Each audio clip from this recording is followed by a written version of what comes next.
Good evening, everyone. A call to order the meeting of the Board of Managers of the Minnehaha Creek Watershed District for December 18th, 2014.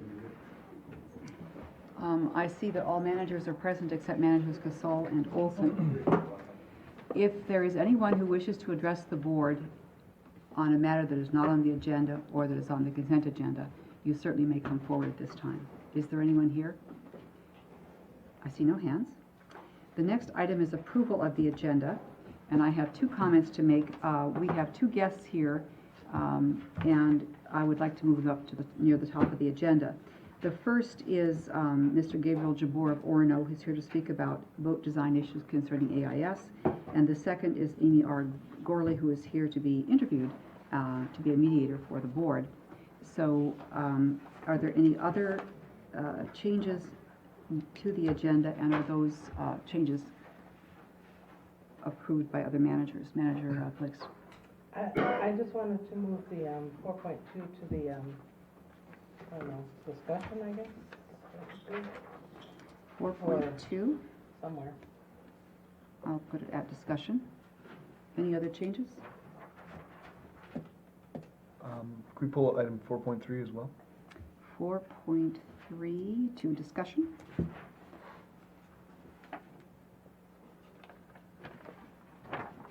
Anything else? With those changes, is there a motion to approve the agenda? Move approval. Second. All those in favor say aye. Aye. Aye. Aye. Opposed? Mr. Jabbour, thank you for coming this evening. Here or there? Your choice. Should I first sit down? Okay. Madam Chair, members of the board, thank you for having me. And I'm here to have a continuum with the saga that we started a few years ago and fill you into where we are today. And I'm glad I'm a couple of weeks behind. We talked about coming in because since then quite a bit of positive things have happened.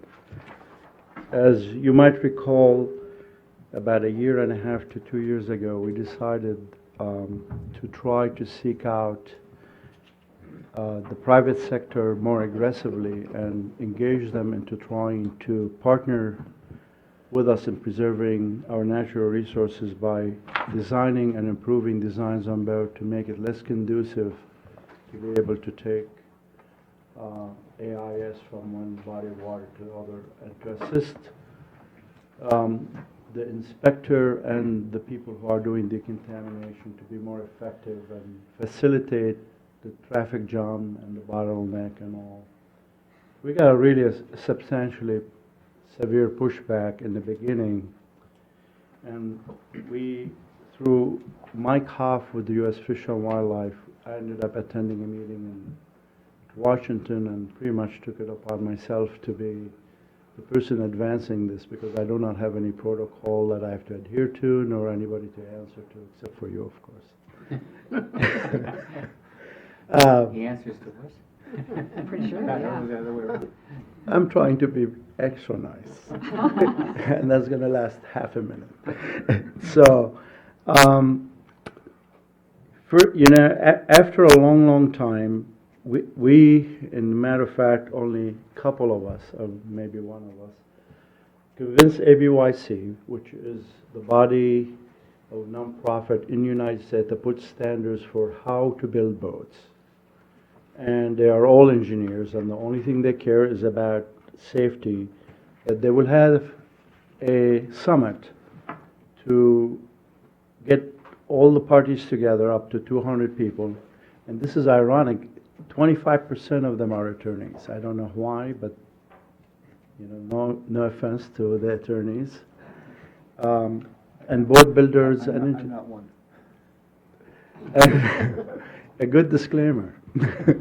So, to get together and brainstorm how to do it, because we convinced them really there's an issue of safety there. I mean, engines overheat, hot waters are not designed to go through certain component.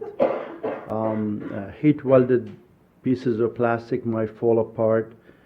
And with the with the help of U.S. Fish and Wildlife and the Minnesota DNR and the private sector, which happened to be me, this thing is about to take place on the 27th and the 28th of January.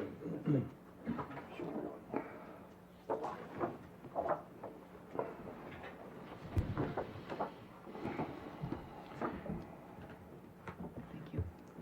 I hope I made enough for everybody. I'm willing to give mine up.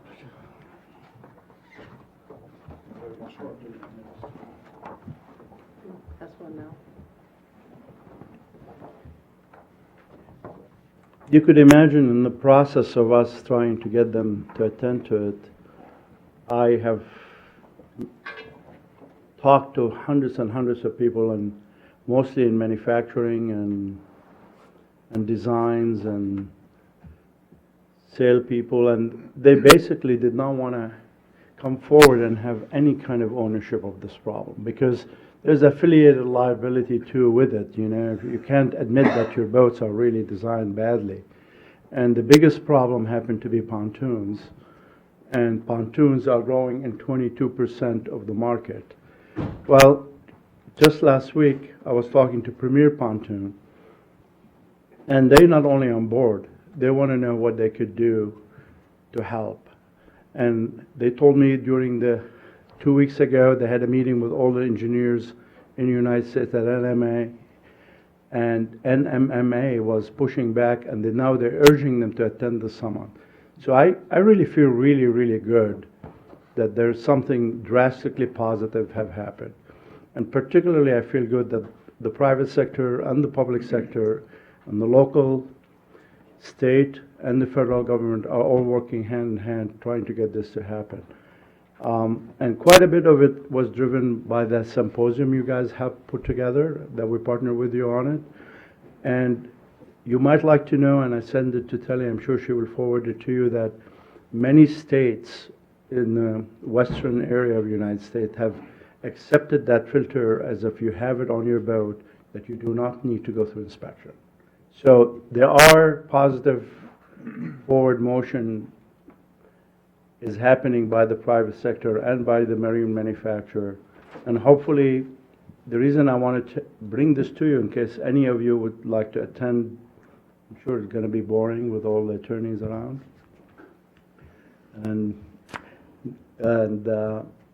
But we were hoping to have it actually, originally they were going to have it on the 9th of September at Lafayette. Everybody thought it would be snowing in Minnesota, and they were not reluctant to come, and now it's going to be in Vegas, which isn't exactly a place I'm enjoying to go. So that's really all what I have to say. There isn't really much beyond that. Thank you very much. Do we Manager register? Oh, sorry. I just have a question, Gabe. All these people, who are they representing that are attending this, and will they actually have any power and influence to make a difference to the organizations that they're representing? Well, all the government agencies from the DNR, U.S. Fish and Wildlife, like Colorado Parks, are invited, and I know Colorado Park, all of them are planning to attend and have a representative. All the manufacturers are invited and urged and egged on to attend the meeting, and mostly they are the engineers. So I think we have made difference in Minnesota already. The question is, how would that fly around the country? Manager Miller? I think Manager Olson was before me. Manager Olson? I was going to ask how to register. I see it's on here, so I think answered the. It's free, because we're paying for it. What kind of success have you had with the Minnesota boat manufacturers on adopting these standards? But the standards haven't been written. I pointed out, I don't know if you have seen the photos I've taken at the last boat show, and I kept circulating. I have circulated them, and Premier, I'm not saying because of me, but I'm just saying Premier Pontoons, which is a local company owned by Minnesotans, have taken measures to correct for all the issues that were brought forward, which are mostly a place where there could be hives of zebra mussel living indefinitely, and you cannot see them, nor you could get into those particular areas to decontaminate them. So I feel really good about that company. How about the regular boat manufacturers? There's quite a bit of activity here in building boats in Minnesota. Well, Mr. Miller, it has to come from ABUIC, because most of the time, lucky if you could get in the door to talk to them. And by the way, you might find this interesting. Me and some people from U.S. Fish Wildlife, we thought, okay, we're going to call it a semi-green boat. And every time we said, we want to talk to you about a semi-green boat, I mean, the door closed so bad. They thought we were telling them they cannot have combustion motors, you cannot use gas. So that out of the door. In your research, the name is important, I guess. I remind them I sell a lot of gas. Well, thank you very much for being willing to come and give us an update. I really appreciate it. Well, because of you and because of quite a bit of the support I got from you and getting the national attention, we are where we are. I mean, really, it's a team sport, and I really want you to know that your trust in me and in us, whoever us are, is not misfounded. Thank you very much. Thank you. Thank you. Good to see you, Gabe. Ms. Gorley.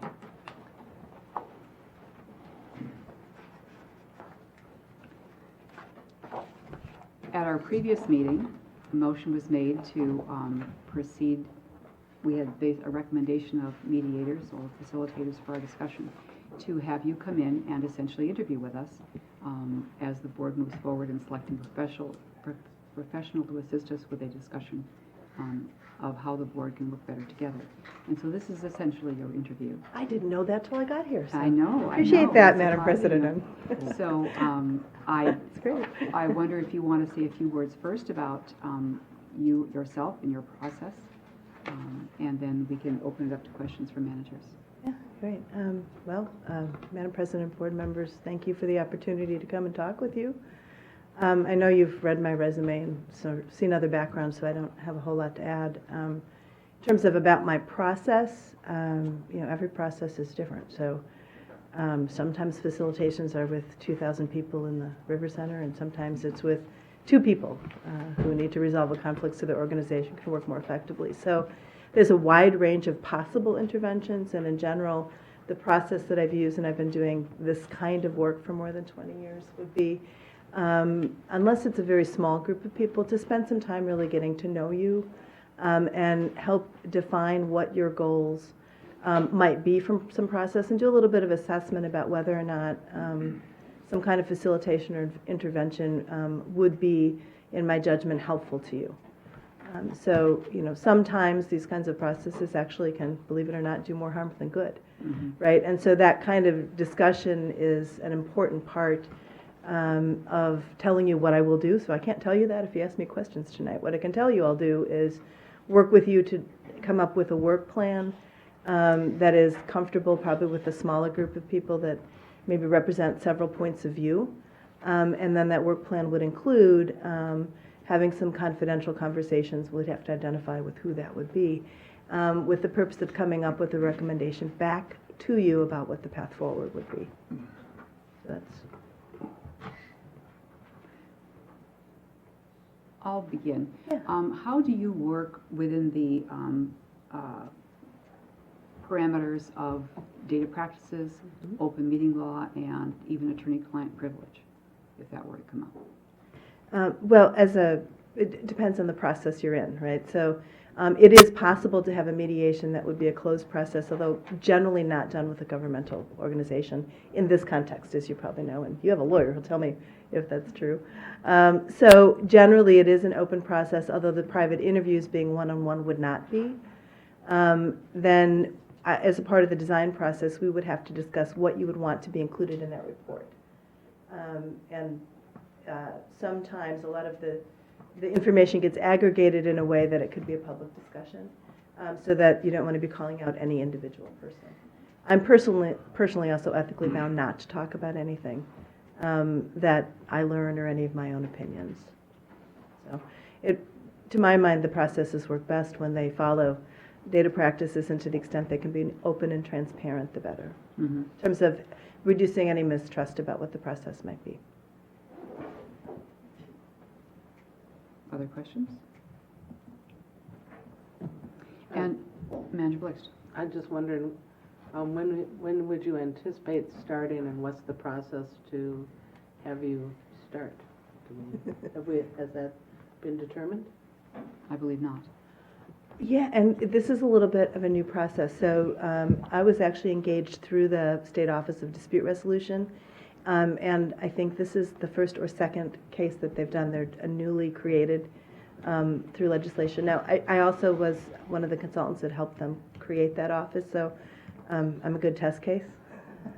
So I could tell you, though, that my ordinary contract process would be simply to write a scope of work in consultation with you. I think in this case, it would go through the State Office of Dispute Resolution, and I don't know whether that would extend to start time or not. I can tell you, except for the fact that I'm going to go to Iowa for a couple days next week, I'll be in town and ready to start at your convenience. So. Does that answer your question? I guess so. As much as I can. Yeah. Sounds like it's an open discussion.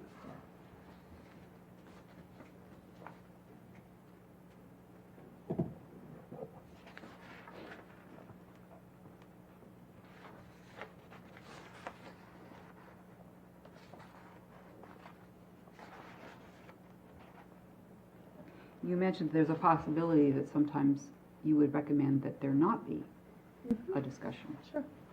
Or even that I'm not the right person. Mhm. You know, somebody with a different expertise or background. So, I mean, one of the philosophies in any kind of mediation or facilitation would be the idea of self-determination. So this isn't a consultant-led process in that I'm going to tell you an answer. It's more of creating the space for you to have the conversations that you want to have. And if it seems like that would not be productive for whatever reason, that would be a recommendation back to you. Would it be a part of the agreement with you, a written agreement, that some parts of it might be confidential? Yes. You mentioned the individual, that would be part of your contract. Yeah, generally, the scope of work, whatever my work would be an amendment to the contract. So the contract now, I just got a hold of it today, looks fairly general, and almost, to be honest, too general for my comfort level. I would want to know much more specifically, what the expectations are for the design, and put that into a work plan that then could be amended to that contract. Okay. Yeah. Where would you meet with us? Individually, Mhm. I believe in self-determination. I know it's in the contract that that you will make this office available or some space here, but I have an office in St. Louis Park. I will come to you.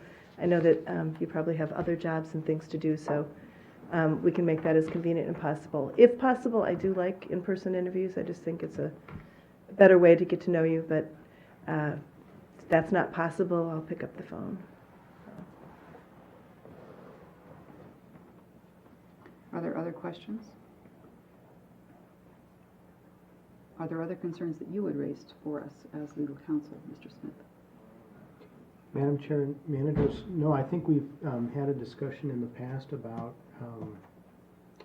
how this office has people involved in public bodies. I think one of the unique things are concerns about open meeting law and data practice, and also boards involved with public policy. So someone with Ms. Corley's background that can address that is important for you to consider. Beyond that, I think the self-determination point is a good one.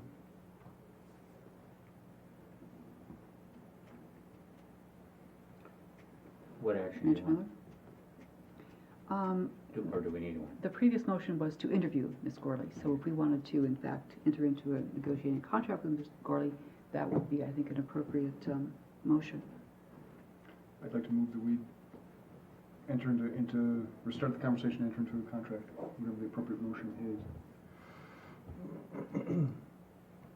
Does that feel like the right motion to engage you? I think so. Is there a second to Manager Shackleton's motion? I'll second. Will those in favor please say aye? Roll call, please. Okay. Would you do the roll call? Sure. Manager Olson? No. Manager Blixt? Aye. Manager Miller? Aye. Manager Shackleton? Aye. Manager Calkins? No. President White? Yes. And Manager Casal is absent. The motion carries. Thank you very much, and thank you for coming. Thank you for your time. We'll ask Mr. Sparks to be in touch with you.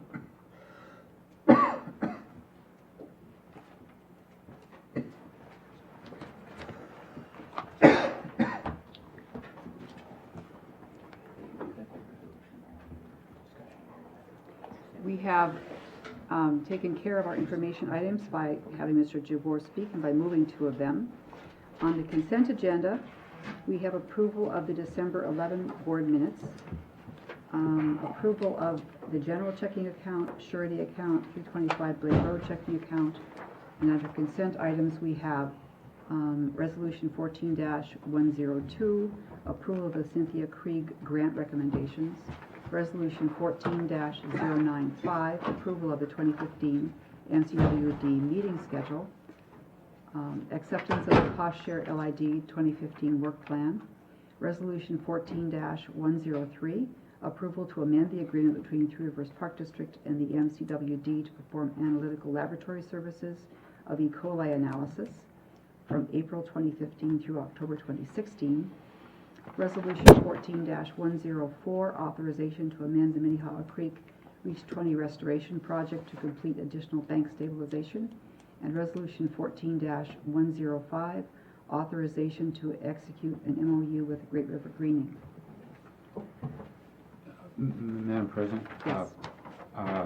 Just for board information, the surety checking account, we're going to eliminate that and put that in a general account, because I wasn't even aware that there was a separate checking account for that. Okay. And it'll be, we'll go through the same process that we do with the general account. It requires 2 signatures from the members of the board to, in this current account, is just a signature of the staff person.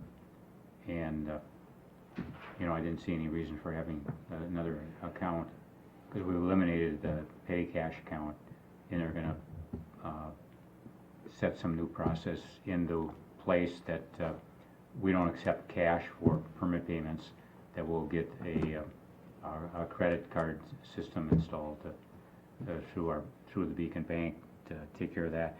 I just wanted to let you know that we were following up on that concern that we had a couple weeks ago when we were signing checks that we didn't know what they were about. Madam Chair? Thank you, Mr. Smith. Just to follow up on that, I think the idea of having a board signed checks is the goal that Manager Miller is referring to, which makes a lot of sense. We have an escrow agreement that is set up for each cash surety that is deposited with the district. And our template for that escrow agreement, and really general practice, would be to have any of those funds deposited in a separate account, so that it's like a trust account, which your funds are held in escrow.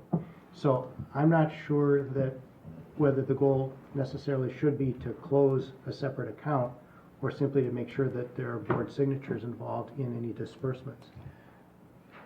I haven't got a full understanding, but my general understanding is that we can accommodate the surety or the trust accounts concern in a general checking account, that the bank is able to accomplish that. And it's all subject to your review and approval. But that's the goal, is just to have one checking account and one process to approve and make payment on any checks issued by the district. Mr. Sparks? Just want to note that fairly late this afternoon, Mr. Holtman from Mr. Smith's office opinion that this was permissible. Which was permissible, I'm sorry. The approach of closing the surety account and operating everything out of the single account. And what we propose to do is on January 1st, all new deposits go into the single account and we gradually close out the surety account till nothing remains and then liquidate it.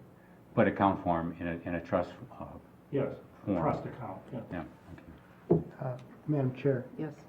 managers, I think the issue it seems to me we have several different issues that we're discussing. One is a desire to have board members sign the checks that are dispersed, so that's clear. Secondly, the district has received funds to be held in escrow from past permit applicants, and the escrow agreement that they sign and that the district signs says that they'll be held in a separate account. So if we're going to shift our practice, we want to do so in an orderly fashion. And we also want to assure everyone, both the board, the staff, and the permittees, that the accounts are being accounted for separately and segregated in some fashion. If the bank can account for that within the general checking register and assure that those funds aren't intermingled, that's fine. But those are our objectives. My recollection is that we had, I'll get back to you, Jim, that we had, two managers had to sign that check. It was a different account, and so it was an unfamiliar practice when this came up recently. We never signed those checks. I don't think any of the members that have been officers have ever signed the surety checks before. And I don't know why, a couple weeks ago, that they came to us for the first time, and that's what I became aware of the fact that we had these other checking account that was under a different approval process, in authorization process and signature process. And it wasn't listed on the check register list. No, it's listed on a separate check. It's surety account. Mhm. But we always don't even get the copy of the surety account. Who's been signing? Manager Calkins?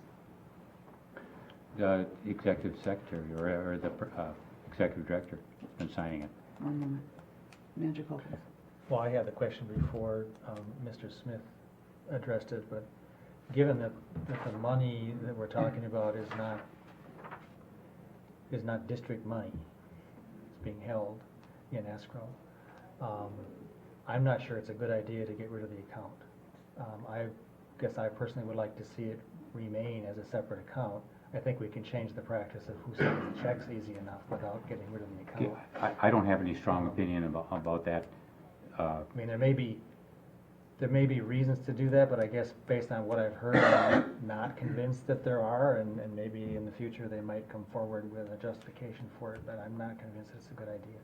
I think the check signing is a good idea. Okay.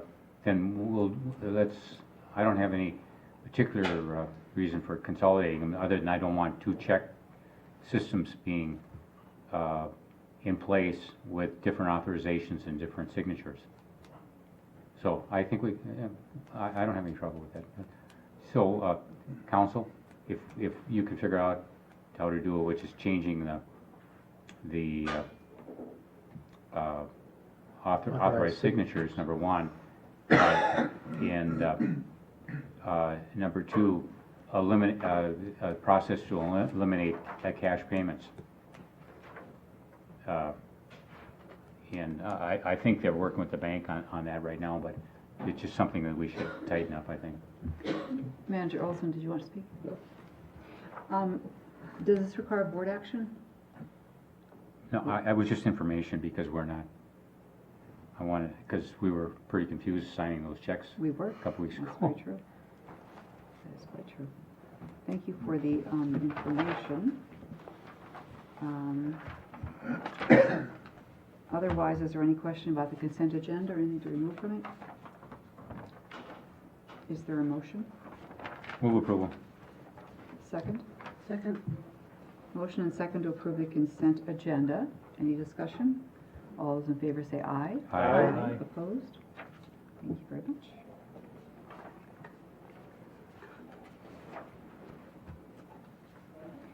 Board committee and task force reports. I have two items for the president's report. One is, I was going to refer to the HR audit, but that's been moved to the discussion items.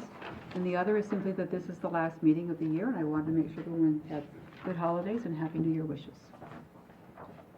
Is there any other? Do we have to vote on that? No, we do not. It's unilateral, actually. Is there It might any? not pass. Is there any other report that any manager has to give on committee or other events?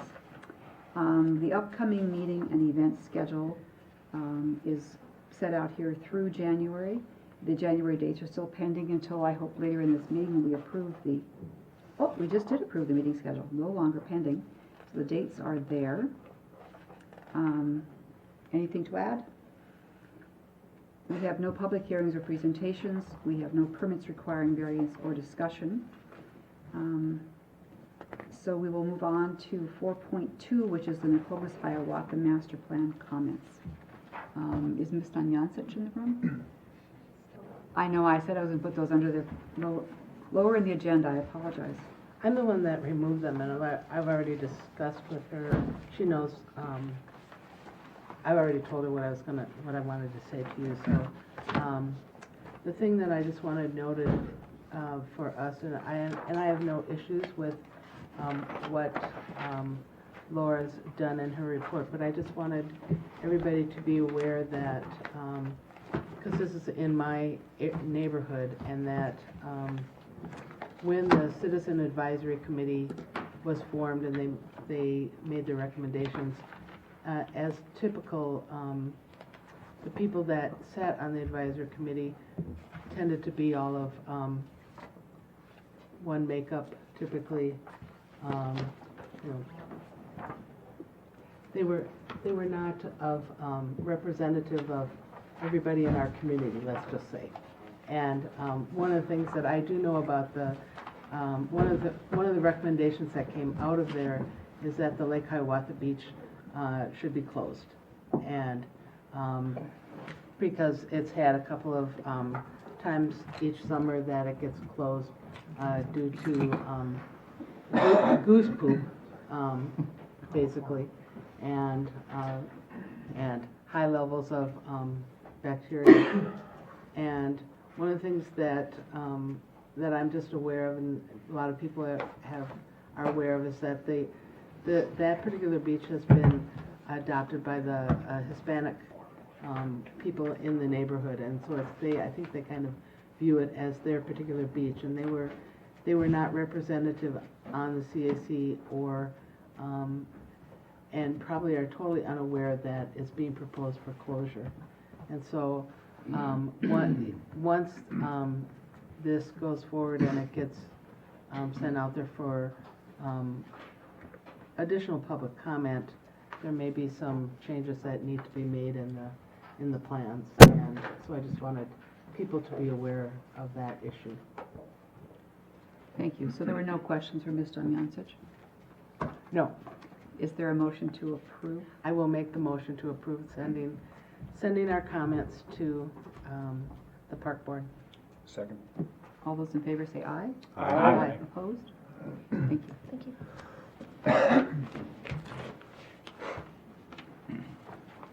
Item 4.3, I just wanted to pull this, I asked for this to be pulled because it's an impressive amount of work that has happened in this year.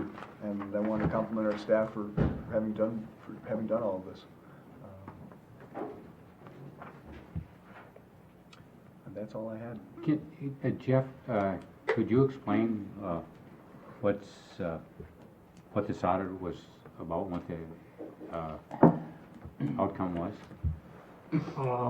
Basically, and I think we want Dave Mann to come up to help, is this was all about looking at the HR structure within the organization and making sure that we were in full compliance with all state and federal laws, with our own policies, and to make sure that we had a structure that correctly addressed how we classified and dealt with employees and compensated them.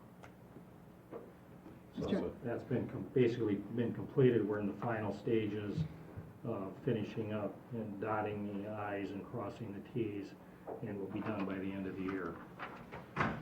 But there's work that needed doing. It's a good thing that we're nearly complete with it.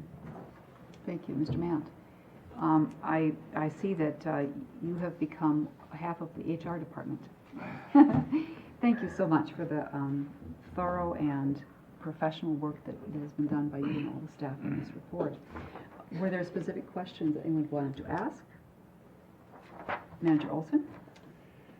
The decisions to change compensation that were part of this, did those get made? Were they implemented? Were they retroactive back to January?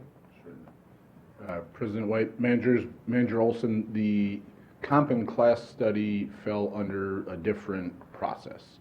Okay. So Springstead will be working, moving forward with the employee handbook and some other tasks that were assigned.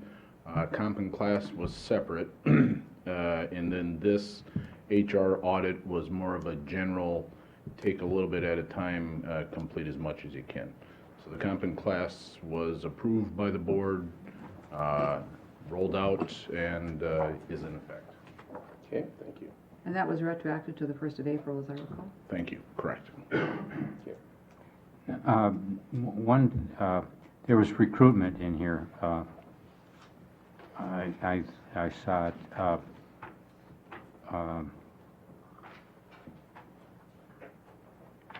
And it seemed to suggest there was two systems in place.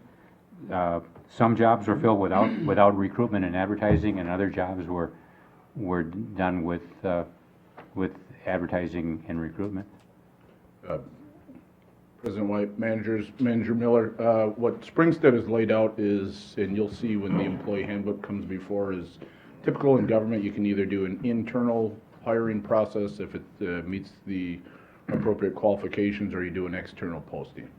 But yes, it was found that we didn't really have any documented practices, so they have put together recommendations, and we will define both what would be an internal posting as well as an external posting moving ahead. So there was no employees that were hired without the job being posted publicly? I think there were in the past. Okay. Mr. Sparks? A little further response to Manager Miller's question. And another decision that we made, the management team made, was that if the hiring authority wishes to hire without a public process, that they have to write a memo of justification that gets put in the file that documents why that wasn't necessary. Because I think in the long run, this organization is going to have to become more diverse than it is if it's going to be successful. Thank you. Or continue to be successful, I should say. It is successful now. Any other comments? Manager Blixt? Just a question, so the process for the employee handbook is that it's currently being updated by Springstead, and then I'm assuming you and the staff will take a look at it, and then you'll bring it back to us for review and approval? Sure. And President White, give us some timelines for all of that. Manager Blixt, Springstead already supplied a first draft, and their primary goal was to compare what is applicable for federal and state standards, and recommended, since it hasn't been updated since 2004, just catch it up. The second phase, which we're currently under, is to try and review all existing policies that have been approved by the Board of Managers or have been administratively adopted, consolidate them, drug policies, background checks, things of that nature, to make sure they make it into the manual. We have one document related to employee handbook items. The next step will be to meet with legal, and that will include staff's comments. So our goal is to have something to the board first quarter. So we have our comments already in place. Springstead has theirs. We just need to get together with legal. Manager Miller? The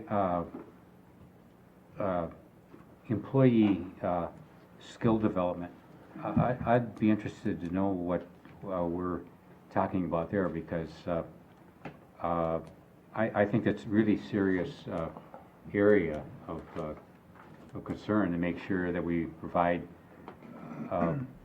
our staff with opportunity to advance their skills and to even get a more formal education in specialized areas. And so are they planning on developing some program that we can examine? Yes. President White, Manager Miller, one of the goals of this process was to provide non-technical training for people. We underwent a review. We found that we do a great job of sending people to Bowser, other areas that are affiliated with natural resources. It's the training for human resources, for management, budgeting, things of that nature we really need to concentrate on. And so we did a nice study, talked to the League of Minnesota Cities, Association of Counties, State of Minnesota, and we've highlighted training. And in year 2015, we have budgeted dollars to start sending people on the applicable tracks to help them on their career path. Sounds good. Great, thank you. Anything else? Well, thank you very much for the work on this and for coming this evening. Thank you.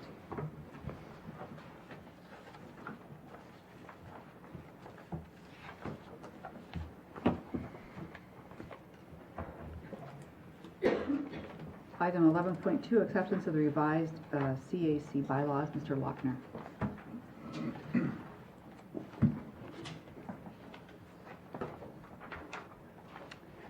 President White, Board of Managers.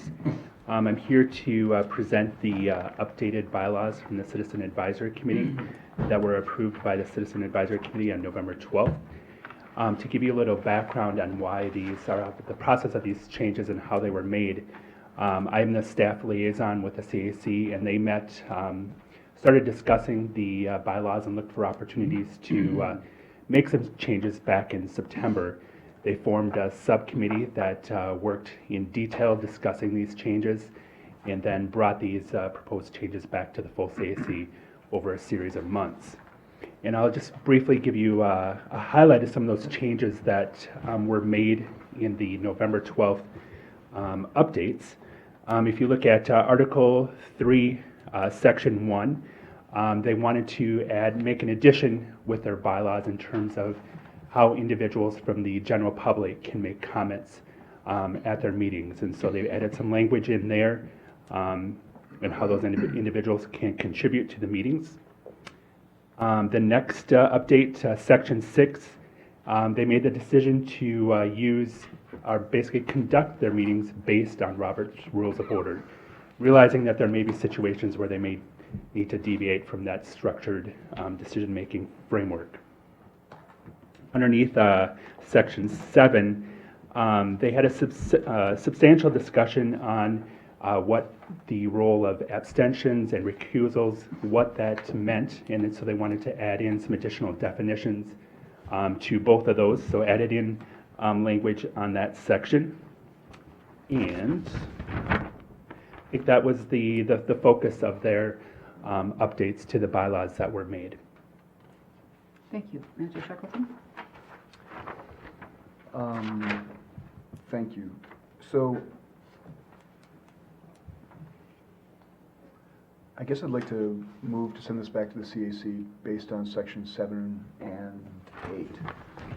The authority to appoint and the authority to terminate members of the CAC resides with the Board of Managers, according to statute, unless I'm misinterpreting statute. And I would like to have that reflected in their bylaws. I'll second your motion, and I'd like to point out too, and of course legal counsel can correct me if I'm mistaken, but in addition, under Article 2, Membership Section 1, there are 3 exceptions in the statute for eligibility for members who do not reside in the watershed district. And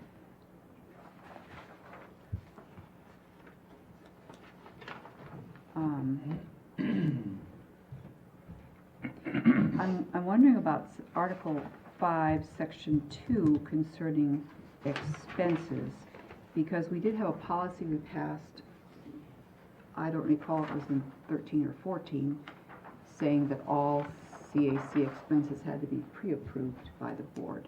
And this calls for submittal after the fact. I don't know if those are inconsistent or not, but I do want to note that as an issue.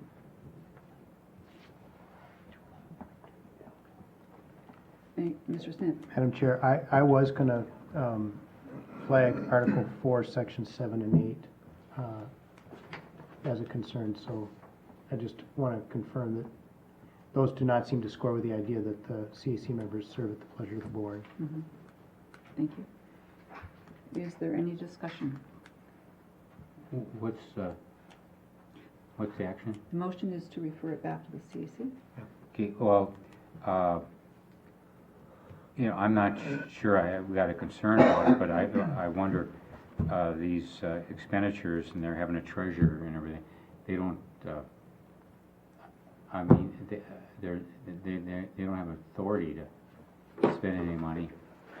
And I don't know what the need for a treasurer would be, but I haven't given it enough thought to know whether it creates an issue or not. Manager Shackleton? The statute's really clear. It says that their duties is first to elect a chair, second to elect a recorder, third to establish a meeting schedule and when it meets annually, and then consider issues that are pertinent to the functions and purposes of the watershed district. There's no mention of expenditure of funds. But we do have a line item that they use for purposes of sending people to events and meetings. And I guess I would concur that authorizing the CAC to have a treasurer is, again, overstepping their bounds. But I think, much to our discussion last week, that would be an instance of a recommendation from the CAC for how they would spend our funds would be appropriate as long as we have a line item for their purposes. And so I'd have trouble with authorizing creation of a treasurer, but happy to take recommendations from them for how they'd spend money. Further discussion? Manager Blixt? So somebody's recording all of these concerns so that you'll be able to refer them back to the CAC for their discussion, right? Manager Blix, the Board of Managers, I am making kind of recorded changes, but I will probably consult with council to make sure I record all the changes accurately. Or they could go to the YouTube. Is it running? It has been for 2 weeks. Oh, it has been? Yeah. Oh, I don't know. Apparently.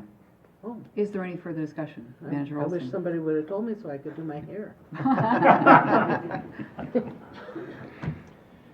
I wanted to just say one more thing. Manager Shackleton voiced on Section 7. Nominations, they're free to nominate, I would assume. It's still our decision to accept nominations. I guess the statute just says that every watershed district has to appoint a citizens advisory committee. Right. So nominations could come from the CAC or the general public. Or So, anybody yeah. interested. I'm just saying that the CAC is not empowered to identify who would be on their. Totally agree. Yeah, Totally that's up agree. to us. This does speak about voting on them, though, so Yeah. it should be looked into. Okay. Thank you. Circular board. Any other discussion? There's a motion and second. All those. You restate the motion? The motion was to refer this back to the CAC to examine those parts of the bylaws that may Section 7 and 8. step over. Yes, his asking- motion was just 7, 8. We're asking him to examine it or to conform it To conform it to the to statute. statute? Questions? All those in favor say aye. Aye. Aye. Opposed? Thank you, Mr. Lochner. Thank you.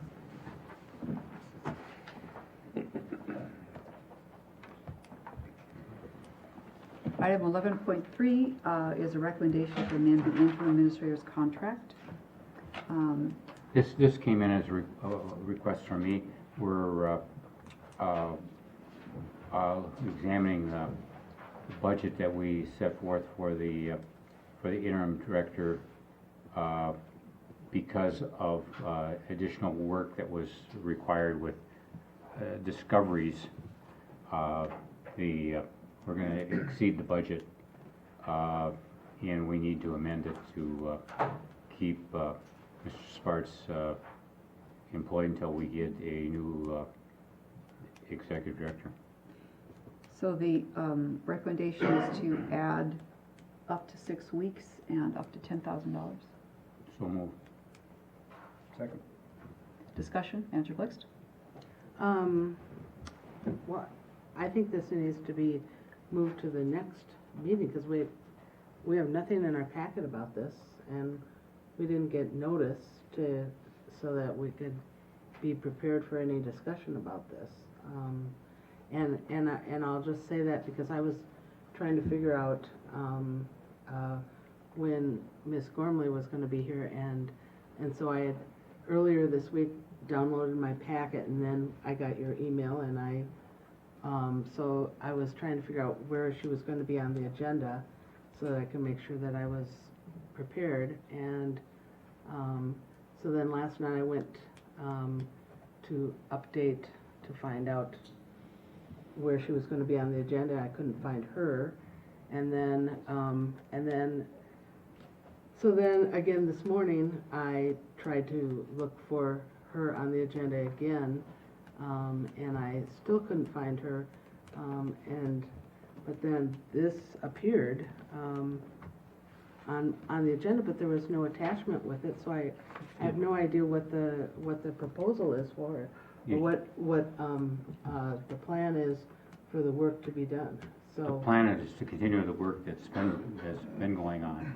This was put on the agenda at my request to make sure we didn't terminate it. I understand that. I'm just saying that I wasn't given adequate notice. Well, that's my fault, because I brought it up to him. And I would like to at least have the chance to take a look back at, what the original request was for the work to be done, accomplished. And so I'm just saying, I feel like this is too last minute, and I haven't been given the opportunity to even think about it, much less vote on it. I don't want to overwhelm you with new information, so I'll ask that it be taken up at the next board meeting with supporting documents for the $10,000 in 6 weeks more. That would not be until the 15th of January? Yeah. Manager Casal? So my question would be, is Mr. Sparks adequately funded to get us to that next meeting? Because this is basically like a continuing resolution. Much more time was spent than we anticipated in him dealing with things that, like the CAC and data practices requests, hundreds of them, and he's the administrator is the data practices officer as far as the state's concerned. So we estimated hours based on what we expected to have happen. We didn't expect that to have happen. We've just run out of hours. That's simple. But I want to make sure that we have him as paid administrator to the time you want to reconsider. Because if we don't have time, I'm not willing to support putting it over and putting him on furlough. That's not going to happen. So I'm asking the question, are we funded through that next date? Manager Shackleton, and then we'll see if we can answer that question. That was essentially my question.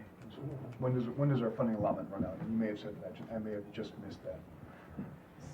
Mr. Sparks? Madam President, members of the board, I just did a quick calculation, assuming that I leave here about 9 p.m. this evening, there will be about 37 hours left in the agreement. And so if I don't show up much, we can hump it over to your first meeting in January. I'm more concerned about the authority.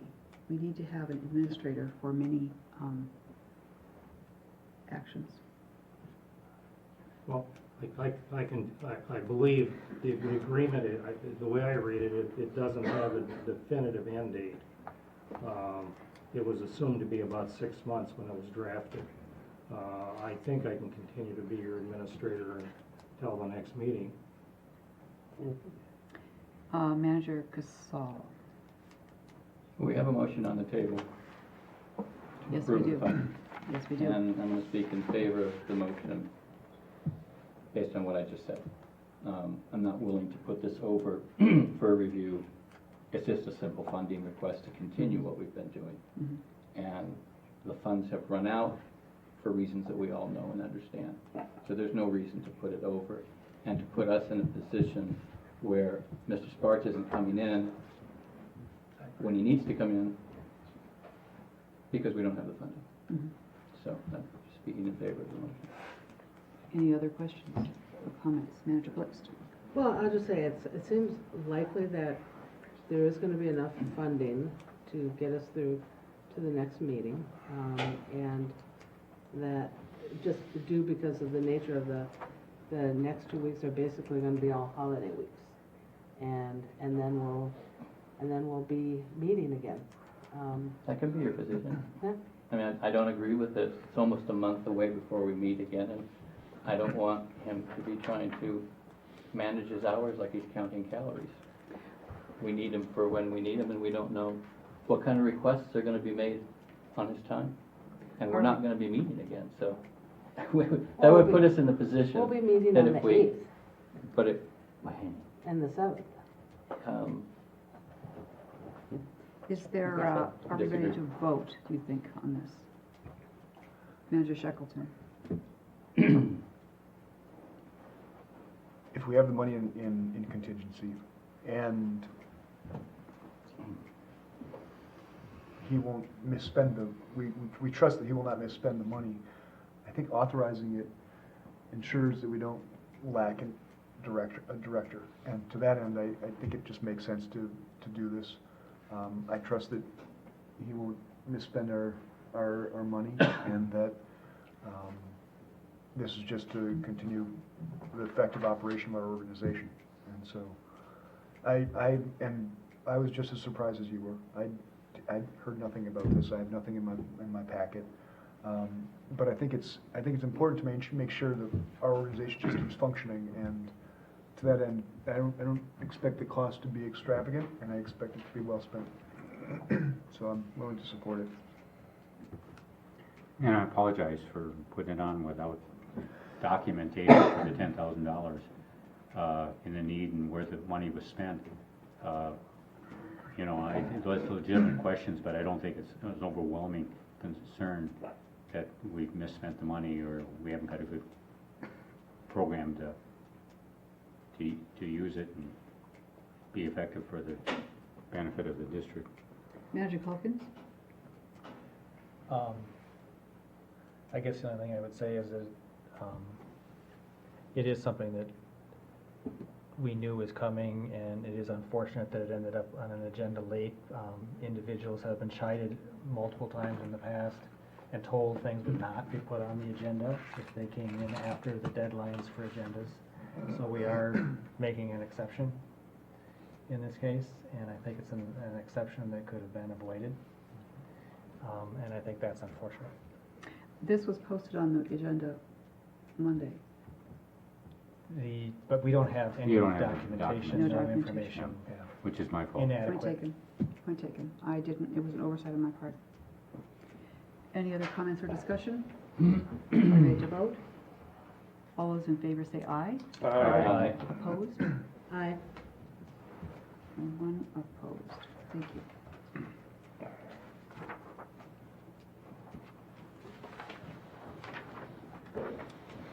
We are at 12.1, the 2014 flood status report update, Ms. Schaffler.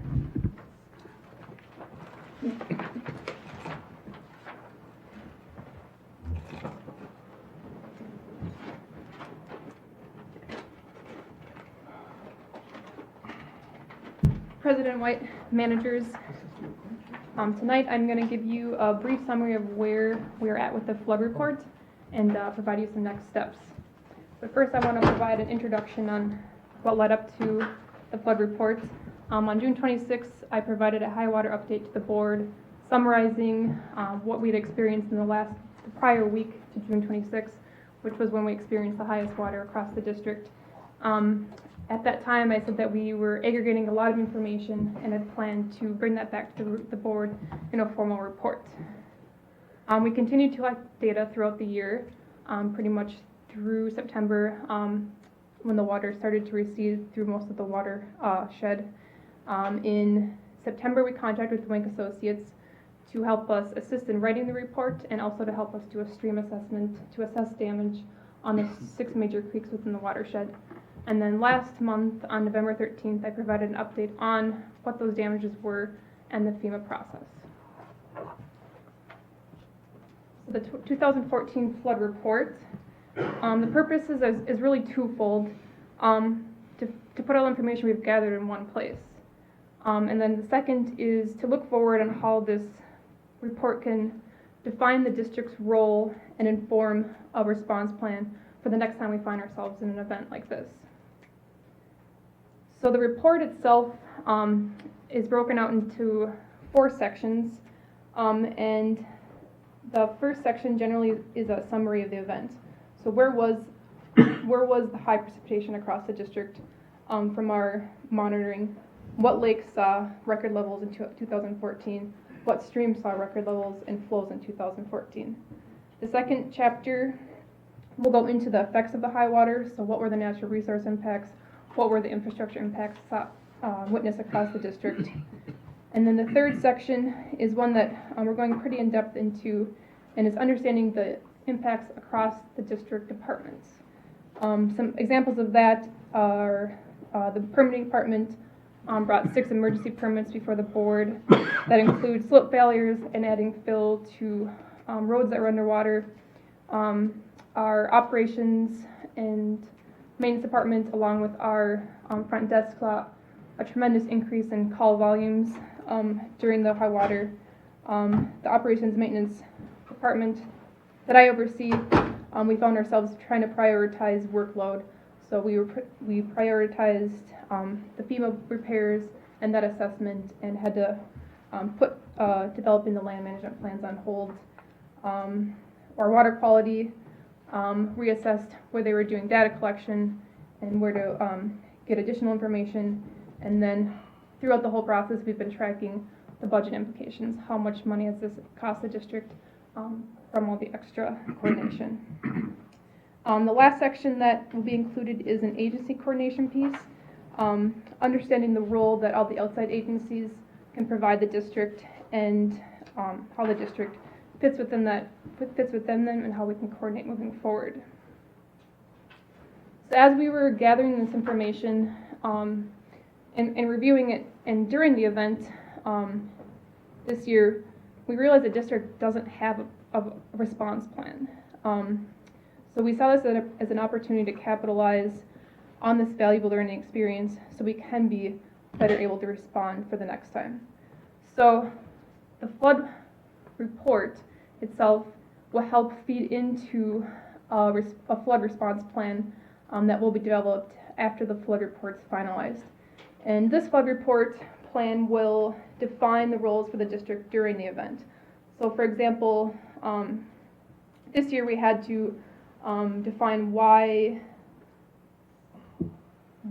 was our role and why. And why is because there's a lot of different agencies doing a lot of similar things. So we had to figure out what our role was. So this year, an example of that was our coordination. We coordinated with the National Weather Service to get some localized forecasting. Then we took that information and shared it with Hennepin County Emergency Management to alert them to high water levels, and so they can disperse the information. And then from there, we coordinated more specifically with St. Louis Park and Edina fire departments to alert them to potential creek rises so they can get flood sandbags out to their residents. So defining our role during the event and then defining our role after event.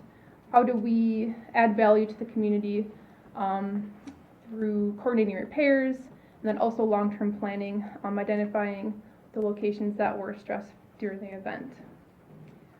So the status of the flood report itself is that it's in draft form.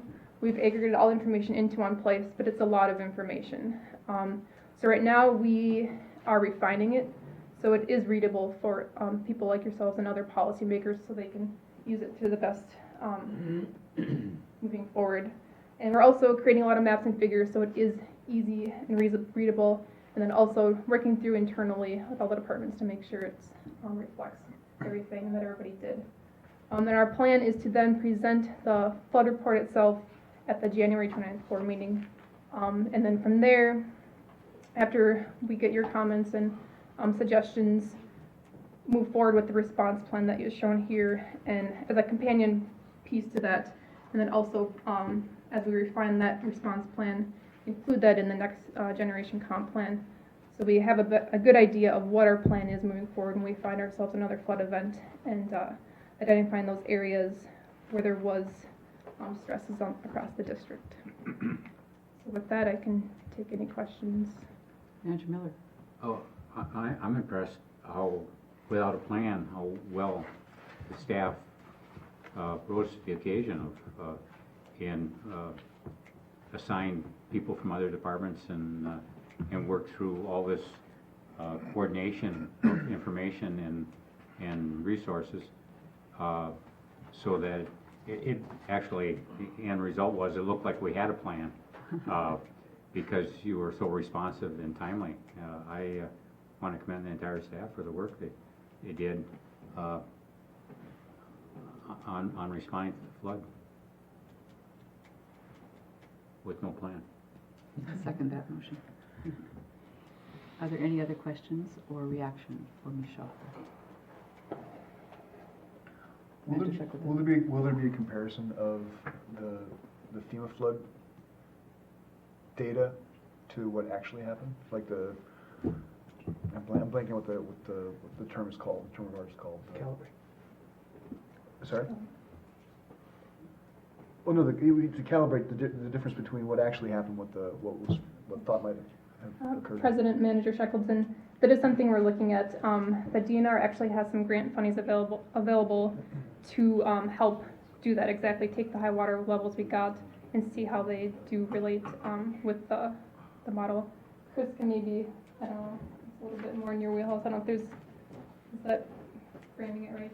Yeah, so what we compared is where we saw our water surface elevations versus the FEMA approved flood insurance study, their rate maps, how those compare. So when people look for future planning efforts, they can identify, am I in the floodplain, am I out of the floodplain, and how does that compare to what real ground information is? Great. And I should clarify, in the flood report, we're not going to have answers to, and there's a lot of maybe some policy questions or things that we need to kind of a to-do list. So that'll be laid out in the report, but it's things, it'll definitely be a working document. So as we check things off the list, keep adding it to it. Yeah.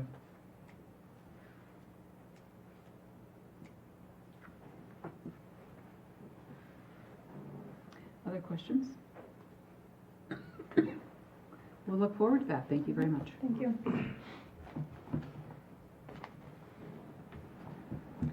Next on the agenda is the administrator's report. Mr. Stiles? Madam President, I'd like to start by having Mr. Glosson give us an update on what we hope will happen tomorrow at Christmas Lake. The application of the potassium chloride or potash, as it's known, was delayed because the ice had become too thin.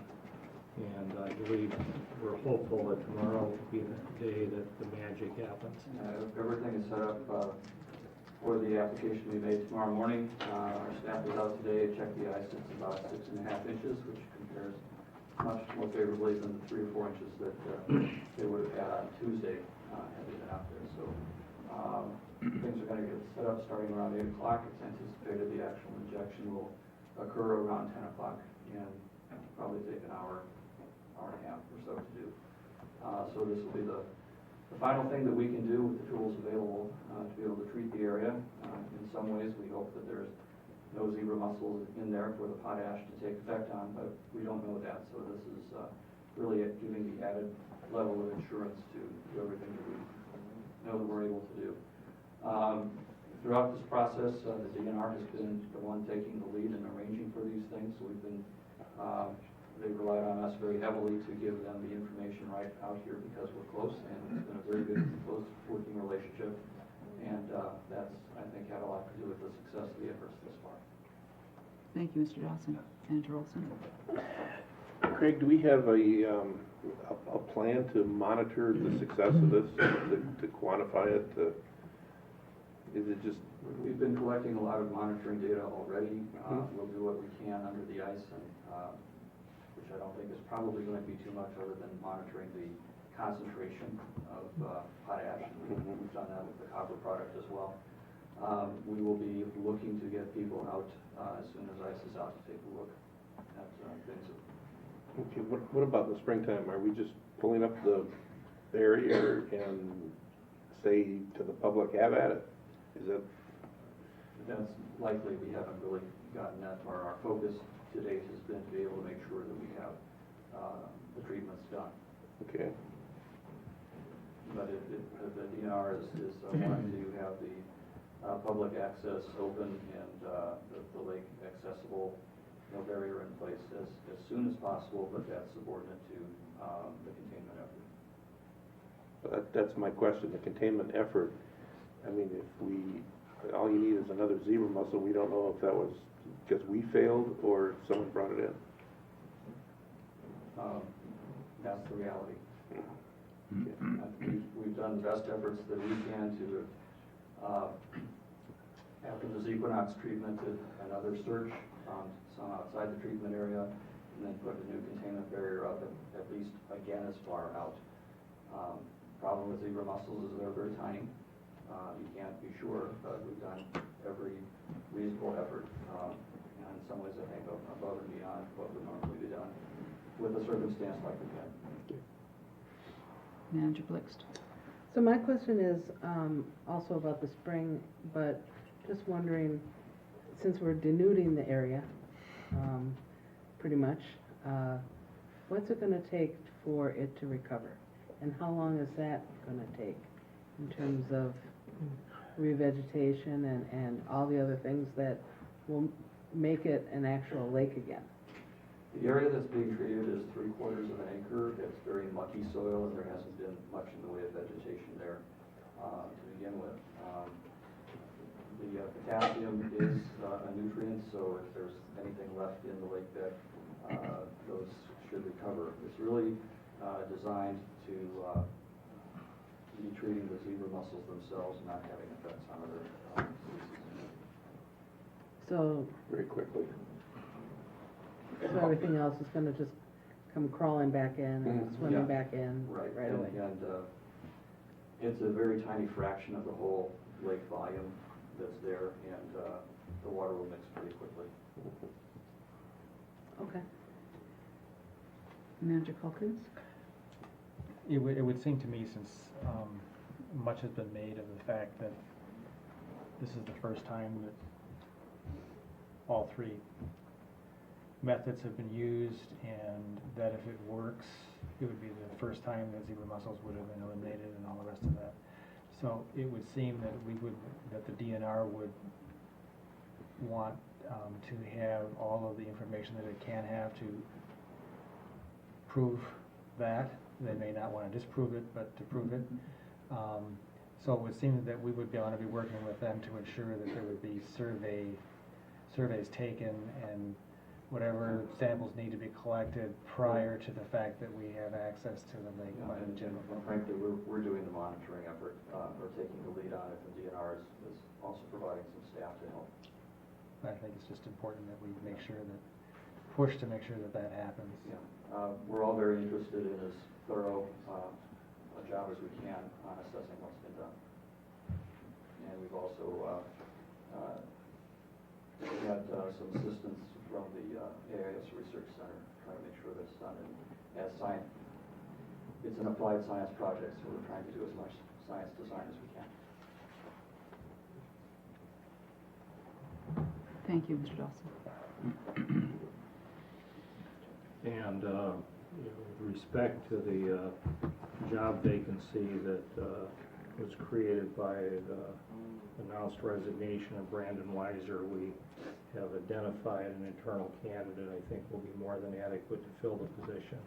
I don't know if I'm at liberty to name that individual tonight, but we'll let you know as soon as I'm sure that we can be public with it.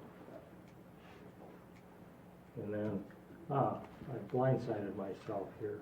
I see this double asterisk, 2015 routine administrative business preview, and I didn't ask anybody what that was about, but I would assume it has to do with things like naming your official publication, your fee structure for next year, and determining who your depository is for funds.